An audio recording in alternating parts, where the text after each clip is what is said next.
So much. So I just finished my bodybuilding competition and came here, as you guys can see. So yeah, thanks to the Wolf Summit to have me here. And today I will talk about how to raise a Series A, especially if you don't know any investor yet, and if you are from Europe. I'll be honest, I did these talks a lot of time, and every time I do this talk, actually investors get really upset with whether I will say. So hope you guys don't mind. I will teach you, I will explain you first why you should raise your Series A, and then how you can do it. Obviously, if your company is not good, doesn't matter how good you are in fundraising, you're not gonna raise. So let's start. A bad and a good news. The bad news is that 85% of seed stage startups in the US, they don't raise the Series A. In the emerging market, the percentage is actually higher. So I guess 95% of the startups in emerging market won't raise the Series A. The good news is that today, I show you the dirty tricks that the investors don't want you to know to raise your Series A. Let's start. 2 things you must know before fundraising. I'll tell you about this story. There is this company based in Czech Republic, Czech guys, called Integromat. What they did SaaS automation. They were funded in 2011. They did a set amount of money, and they happened to be sold last year for 150 million. Great success. Who was the acquirer? The acquirer was another company that was doing exactly the same thing, started exactly the same time, and the only difference, from the same area, there were German guys, the only difference was that those guys raised 250 million. And now they're worth 2 billion. So great success story, greater success story. What's the difference? Raising money. The more you raise, the more chance you have to be big. And that's what we're going to do today.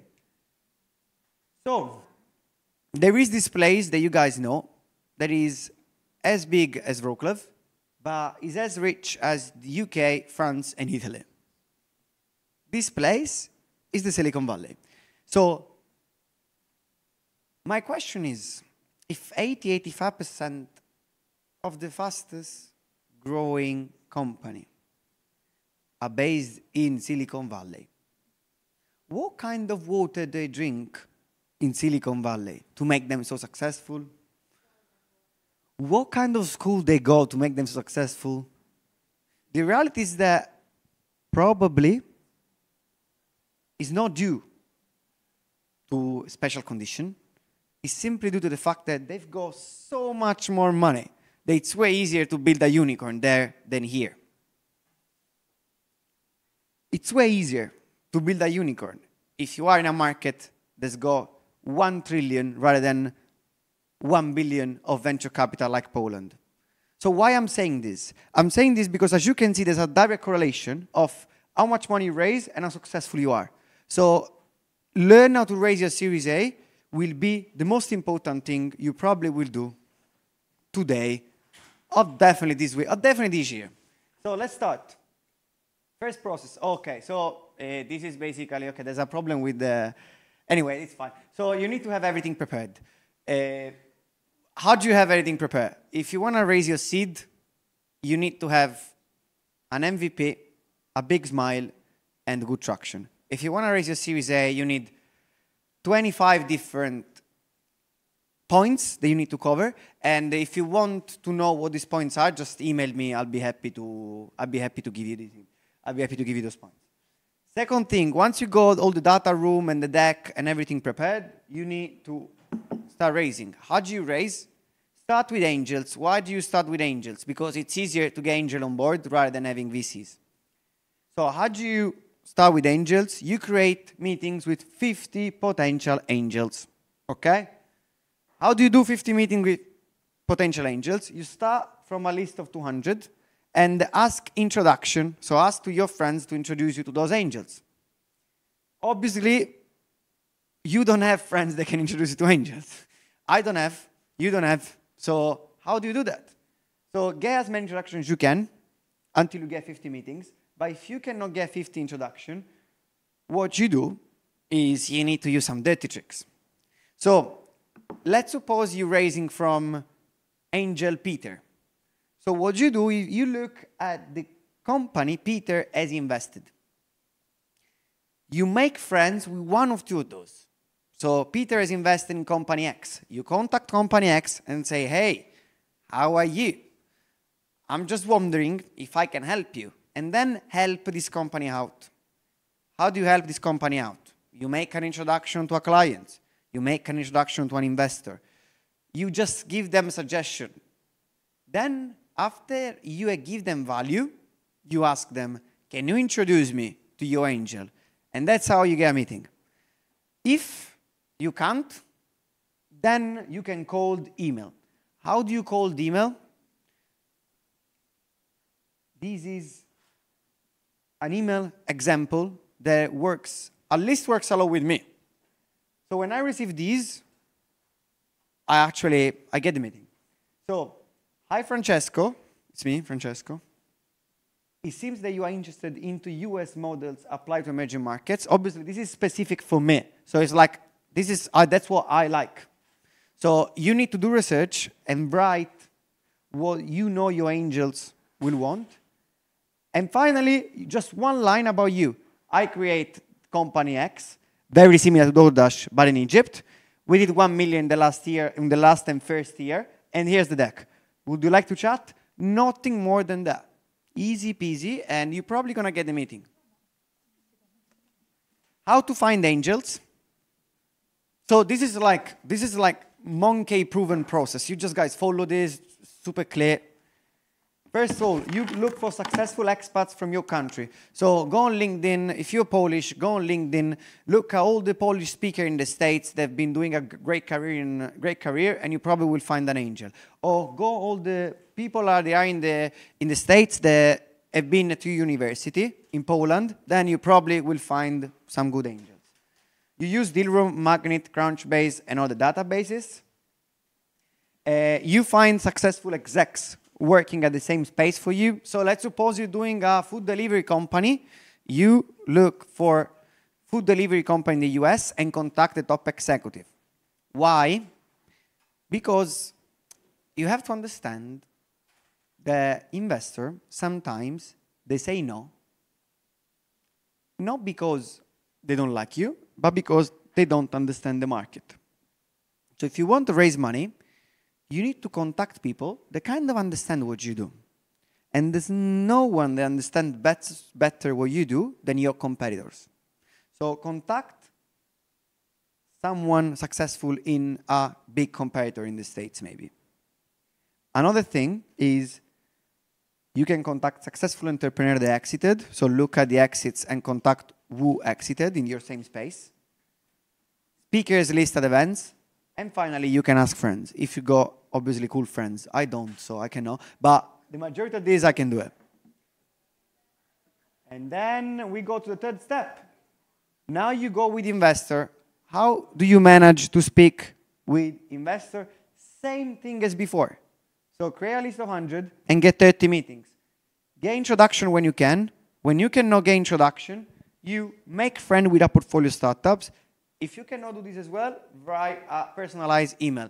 Exactly like I did before. The goal is to get meetings. So, we got it. You got your data. You got your meeting. Now it's time to close. And there is something that will dramatically increase your chance to close. Swing effect. So this is a swing.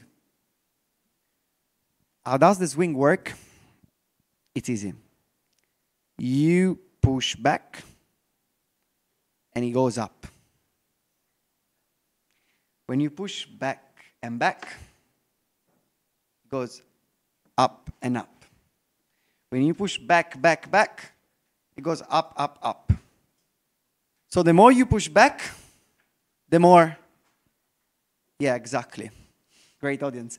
The more it actually goes up. This is the main principle in sales or fundraising, whatever you want to call it. The people like to have access to things they can know, have access to. Why people buy Rolexes rather than Casio? Because Rolex is expensive and not all of us can afford it. So I want it because you guys can now have it and I can. So how this applies to investors? This is the average return on a venture capital. Every venture capital will invest in 100 companies, okay?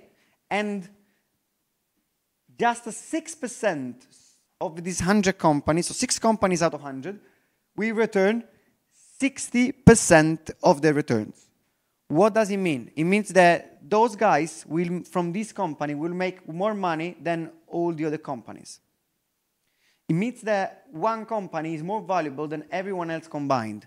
Out of 20 investments, one is better than anyone else. Why do we care? Because if you are a VC and I invest in you and you fail, easy peasy, no problem. We're still great friends. But if I am a VC and I don't invest in you and you happen to make a lot of money, I miss my 6% chance and I'm lost. Can I swear? I'm fucked. So what every VC is scared to death about is miss a good deal. Because when they invest in you and you fail, I'm fine. But when I don't invest in you and you become big and I miss you, then I've got a problem. How do we play that? We need to build FOMO, fear of missing out. We need to make sure the investor that look at us will look at me and say, okay, I want to be here, otherwise I miss this chance.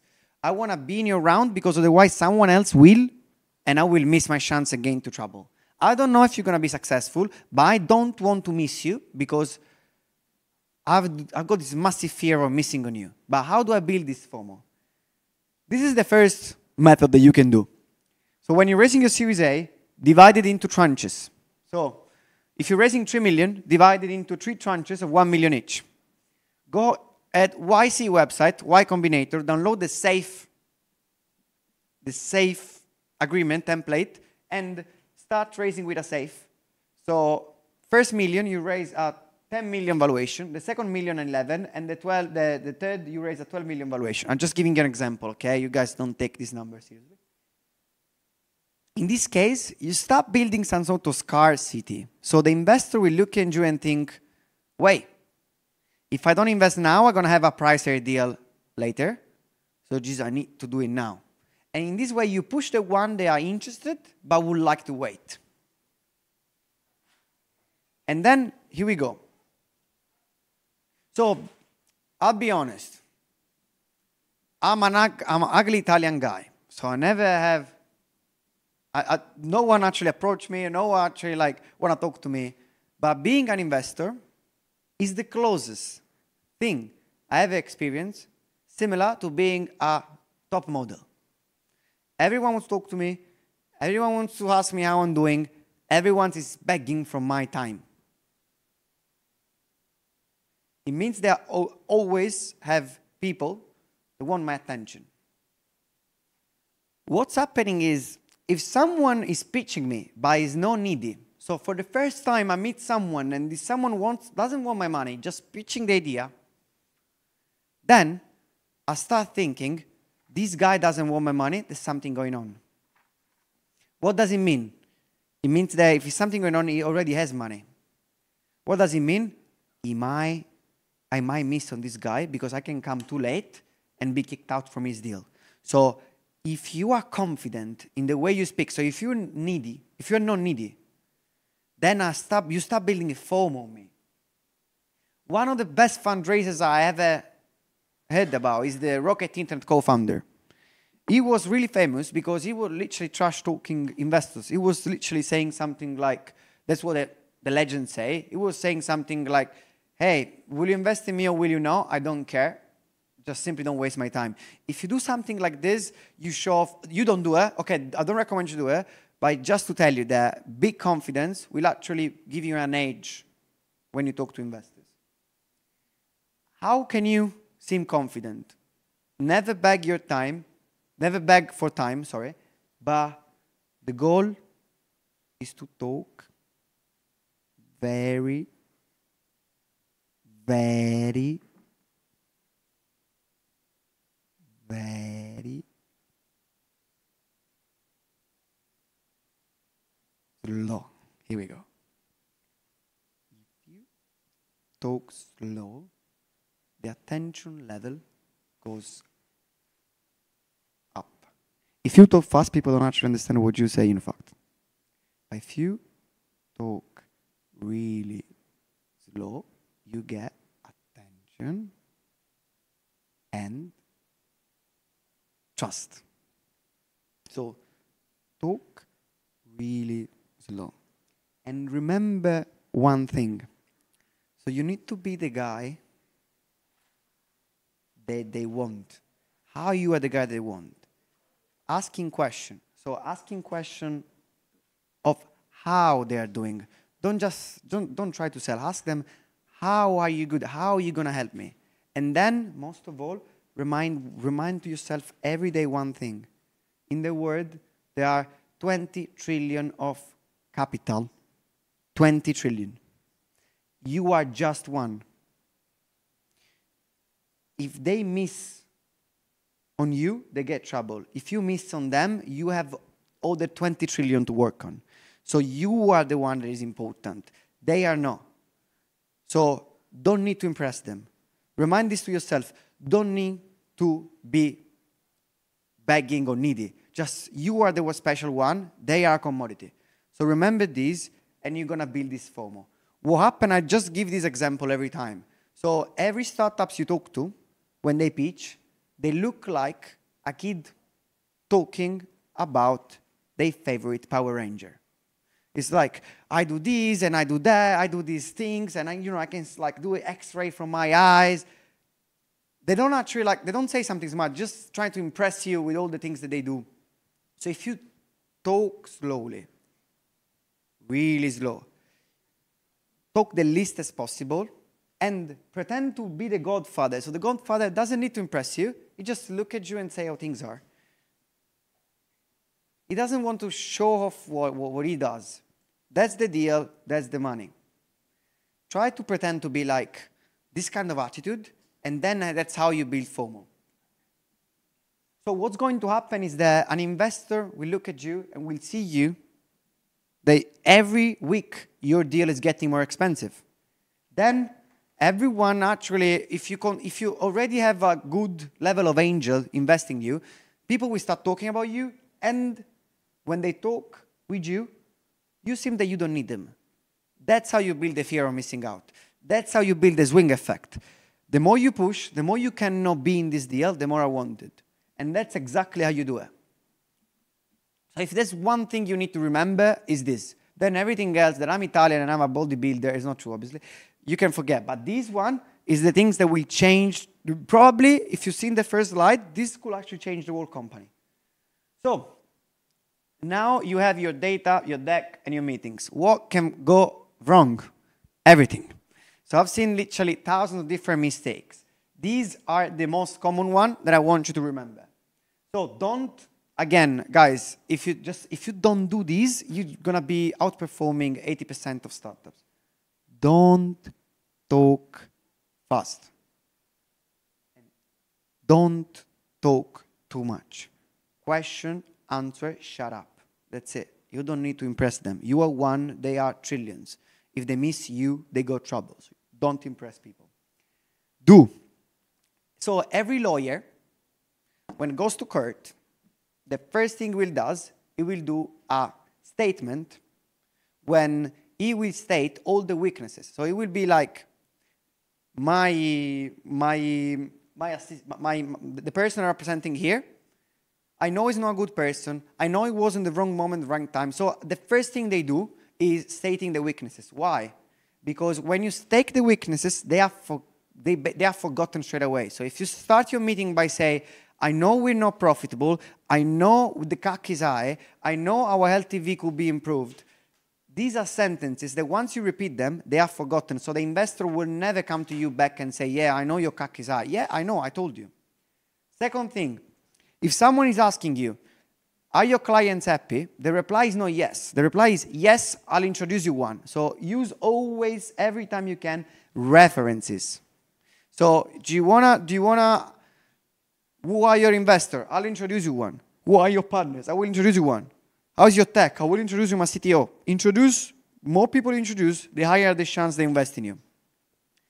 Finally, tell a specific number. How much are you doing in revenue? 10K MRR? No. You're doing 9,985 MRR. These show of confidence. Recap. So, every day, book some time to work on your Series A round. Get the deck and the references ready. Get 30 meetings. Practice the pitch. Predict objection. Learn the swing effect, super important. Talk really, really slow. Then carry all the discussion that you can in parallel. So try to speak with all the investors at the same time, so you build more fear of missing out. Finally, iterate fast. So basically, every time someone is giving you some sort of objection, you straight away write it, and the very next day you create a slide to answer this objection, and finally get the money. The last thing before I go, this is my favorite quote, and I want you to guys remember that one single person can change the entire world, and there is no single reason why this can be you. So thank you so much, everyone. Thank you to the Wolf Summit, and yeah, feel free to reach out.